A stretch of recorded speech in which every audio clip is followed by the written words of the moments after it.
大家好，今天我们将探讨耳鸣症状是哪些疾病的先发征兆。耳鸣不仅是耳部问题的信号，还可能预示心血管、代谢、神经系统等多种疾病。通过了解这些关联，我们能更早发现潜在健康风险，守护听力与整体健康。接下来，让我们一起深入分析。耳鸣背后可能隐藏着多种健康隐患，从耳朵本身的问题到全身性疾病都可能引发。我们将从耳部疾病、心血管问题、代谢异常、神经系统病变、药物外伤因素以及其他诱因这6大维度展开探讨，帮助大家全面理解耳鸣这个看似简单却复杂的症状。耳鸣背后可能藏着耳部疾病的信号，这往往是身体发出的第一声警报。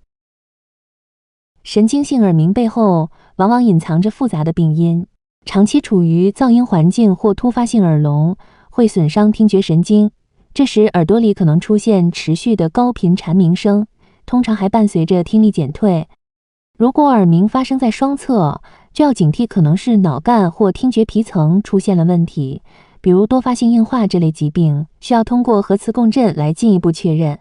内分泌系统的紊乱同样不容忽视，糖尿病或甲状腺异常会影响内耳微循环，这时耳鸣往往呈现波动性，还可能伴随眩晕症状。某些药物也需要特别注意，像氨基糖苷类抗生素和化疗药物具有耳毒性，会逐渐损害毛细胞功能，导致耳鸣和听力下降同时发生。当耳朵深处传来异常声响，可能预示着中耳结构的警报。急性化脓性中耳炎就像一场突如其来的风暴，鼓膜在炎症渗出物的压迫下产生低频搏动声，伴随着剧烈耳痛和高烧。此时抗生素就是最关键的灭火器。而慢性中耳胆汁瘤则如同缓慢生长的苔藓，角质上皮不断堆积摩擦听骨链。CT 片上那些被侵蚀的骨质提醒我们必须通过手术彻底清理。至于外伤性鼓膜穿孔，往往是暴震或异物留下的尖锐耳鸣印记。虽然带血的穿孔令人心惊，但幸运的是80%小伤口都能自我修复。最后说到气压创伤，当飞机起降或深潜时咽鼓管罢工，鼓膜内陷带来的闷胀感耳鸣，正是身体在提醒我们耳压平衡出现了问题。这些中耳异常虽然表现各异，但都在通过耳鸣向我们传递重要信号。耳鸣背后可能隐藏着更复杂的疾病，比如听神经瘤和梅尼埃病这类耳科难题。听神经鞘瘤的典型表现是单侧耳鸣逐渐加重，同时伴有听力下降。通过 MRI 检查能看到内听道出现特殊的占位病变，这种情况通常需要手术干预。而梅尼埃病则呈现典型的3联征，突发眩晕、听力波动和轰鸣样耳鸣，医生常通过甘油试验来确诊。前庭神经炎往往在病毒感染后突然发作，患者会感到天旋地转，耳鸣持续不断，但听力检查却显示正常。至于耳硬化症，主要表现为传导性耳聋逐渐恶化，多数患者还会听到低频嗡嗡声。CT 检查能发现麋鹿部位的异常改变。这些疾病虽然表现各异，但都提醒我们，持续耳鸣绝不能掉以轻心。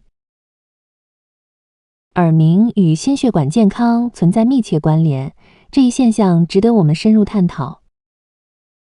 当血压持续升高，血管壁承受的压力会直接影响内耳微循环，这时患者往往会听到与心跳节奏一致的搏动性耳鸣，就像耳边不断回响着咚咚的敲击声。更进一步说，动脉粥样硬化带来的血管病变会显著影响血流状况。当内耳供血不足时，听觉细胞因缺氧受损，就会产生持续的高频耳鸣。这种症状常常伴随着头晕和头痛等不适感。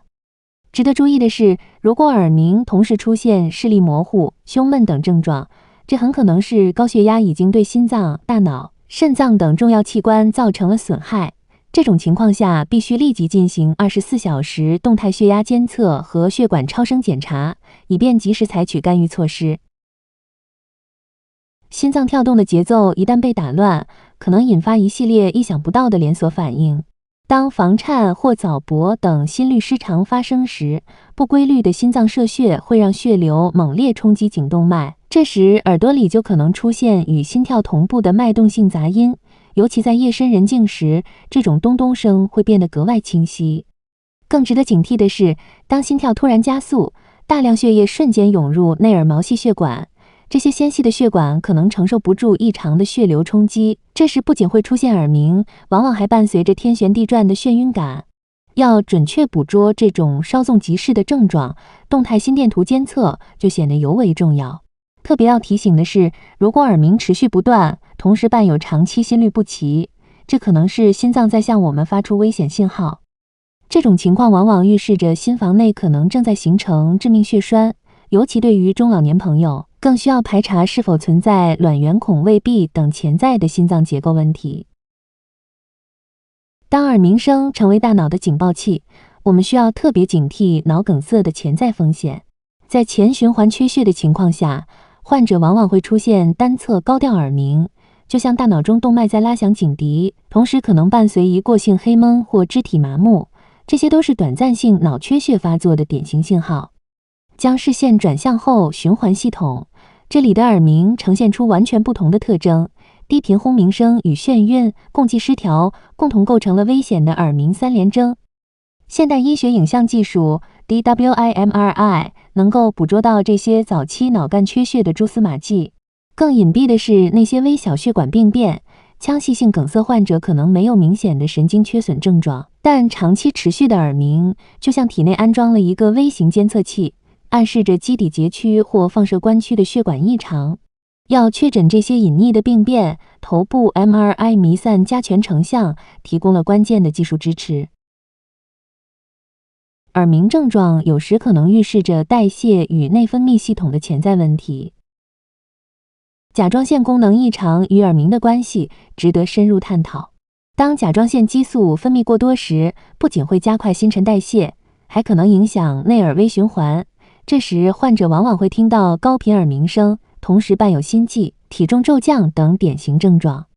反过来，如果甲状腺激素分泌不足，情况就完全不同了。内淋巴液代谢会出现紊乱，导致低频耳鸣。患者通常还会感到异常疲劳，皮肤也变得干燥。更复杂的是，像桥本氏甲状腺炎这类自身免疫性疾病，它们产生的抗体会错误地攻击内耳组织，造成持续不断的耳鸣。同时，颈部会出现明显肿大，甲状腺功能也处于不稳定状态。这些症状都在提醒我们，甲状腺健康与听力系统之间存在着千丝万缕的联系。糖尿病对听觉系统的影响主要体现在3个方面。长期高血糖会悄悄侵蚀耳蜗毛细血管的基底膜，这种微血管病变往往导致内耳供血不足，患者通常会出现渐进性耳鸣，同时伴随高频听力逐渐下降的现象。值得注意的是，糖尿病引发的周围神经病变同样会波及听神经，这种情况下出现的耳鸣通常是双侧对称的，而且常常与手脚麻木、刺痛等典型神经症状同时出现。当病情发展到酮症酸中毒阶段时，血酮体水平急剧升高，会改变内耳的渗透压环境，这时患者可能突然出现耳鸣，同时伴随着明显的多尿、口渴等急性代谢紊乱症状。这些症状都在提醒我们，糖尿病患者需要特别关注听力健康。贫血与耳鸣的关联值得深入探讨。当血红蛋白不足时，内耳氧供减少，就会引发搏动性耳鸣。这种情况往往伴随着明显的乏力和面色苍白，通过血清铁蛋白检测就能确诊缺铁性贫血。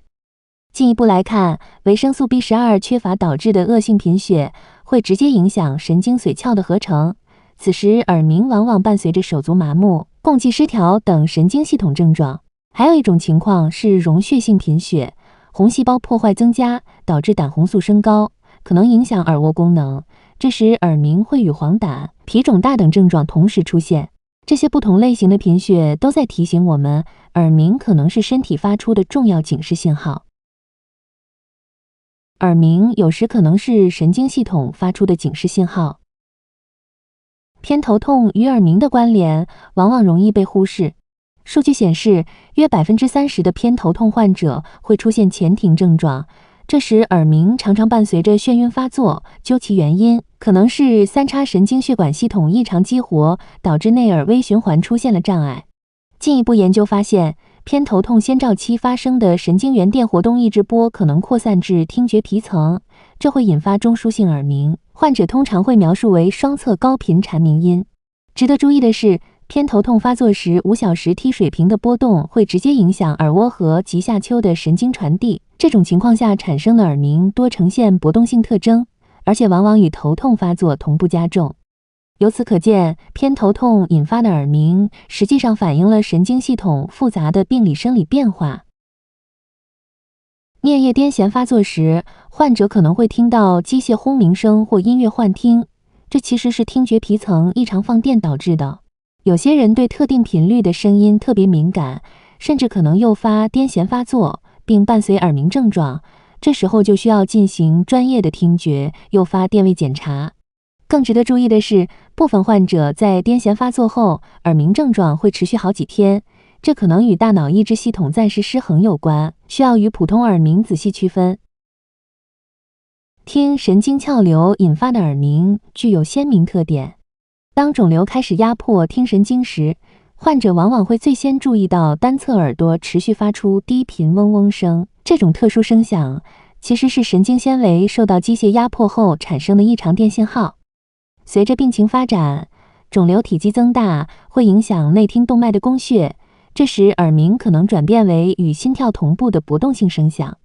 临床观察发现，通过增强 MRI 检查可以看到，肿瘤的大小与耳鸣严重程度存在直接对应关系。值得注意的是，即便成功手术切除肿瘤，仍有1/4左右的患者会继续受到耳鸣困扰。这种现象揭示了更深层的机制，我们的大脑听觉皮层具有惊人的适应能力。当中枢神经系统为补偿听力损失而主动上调增益时，就可能产生这种顽固的幻听现象。